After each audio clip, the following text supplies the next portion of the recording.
Hey, this review is on the new movie Everything Everywhere All at Once.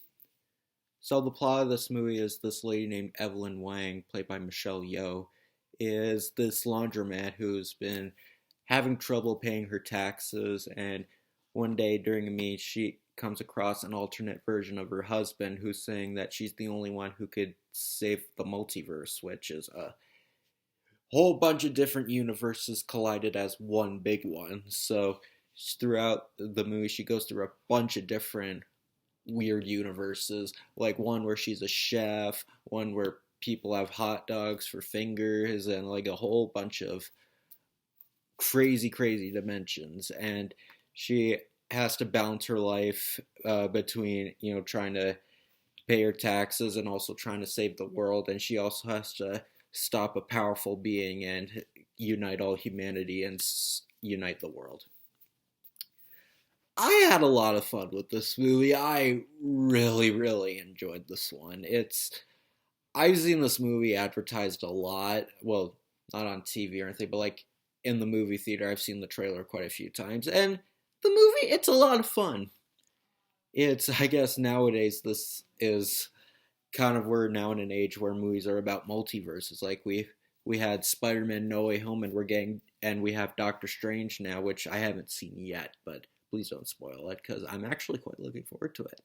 And we have this, so multiverse, they're a big thing now, which isn't a bad thing. Going through a bunch of different worlds is a pretty cool idea, so I can't really say it's annoying yet. So, and it definitely worked with a mostly Asian cast. It's kind of like a somewhat of a kung fu movie, not quite. It's kind of more of an adventure sci-fi movie. There is some action in it, but it's not like a kung fu movie or a martial arts film. But like it's fun. It's just a fun movie. It's not really what you'd expect from an A24 movie. I mean, I haven't seen much of A24 movies, so like I don't know if they're more artsy or what, or I don't know.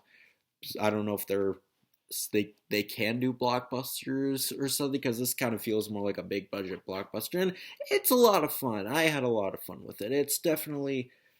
This is definitely what movies about parallel universes should be. They should be fun. They should be inventive. They should be weird. It's like Inception, except it's more inventive. I mean, I like Inception, but the thing about it that it was trying too much to be deep. Like the dreams were just trippy visuals. The dreams weren't crazy and bonkers and imaginative. But so I like movies like this where like they go to different worlds, but they don't like say a lot, aren't trying to have commentary or anything. They just want to be fun, just put the weirdest visuals on screen, and I really enjoy for that. And the acting I do really like. Michelle Yeoh, I didn't really know her until a few days ago, but she's been in quite a few movies actually. And the fact that I think she's only in like her 50s, I think, the fact she's still doing a movie like this, like a more action oriented movie, it's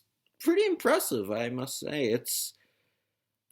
I like James Hong plays her father, and I do like him as an actor. He's always good to see. Jamie Lee Curtis, she's always good as always, and it's just a fun movie. Like, I think if you really like sci-fi movies, or if you like, you know, Asian cinema, it's really a really fun time. It's definitely what you'd expect from like a fantasy sci-fi film. Like, it's just a crazy, fun, good time. Like, there's nothing like, I wouldn't call it like a masterpiece or anything, but it kind of felt more like a fun movie. It does kind of have an artsy way, like in terms of like writing and such, given I guess because it's an A24 movie. It kind of tries to be a little nihilistic at times, and it does kind of work in that regard. And yeah, I think even whether you look for the artistic stuff or you just want to see a fun sci-fi action movie, I think it works as both. And honestly, if the Batman didn't come out this year, I'd say this would be my favorite movie of the year, easy. It's really fun, and I had a really fun time. And if you have a theater, if your theaters are still playing it, I highly recommend seeing it because it's a very fun time. And this is exactly what I love going to the movies for. Just something really entertaining just to kill like an hour and a half, 2 hours or so. And yeah, the movie wasn't very long. It was only like over 2 hours. It went by very quick. It's not the ending kind of it wrapped up good. Like funny enough, there's actually a no. This isn't really a spoiler, but there's actually a point where she's actually in a dimension where she's in a movie and it said the end and I was like, wait, what? That was it? But no, yeah, it's a really weird movie. This movie is crazy. So better get if you don't know much about this movie, well, like just go in just expecting something wild. Don't expect something, like thought provoking and quiet. No, this movie is really nuts and I love it for that. So yeah, everything. 1 second. Got a battery warning.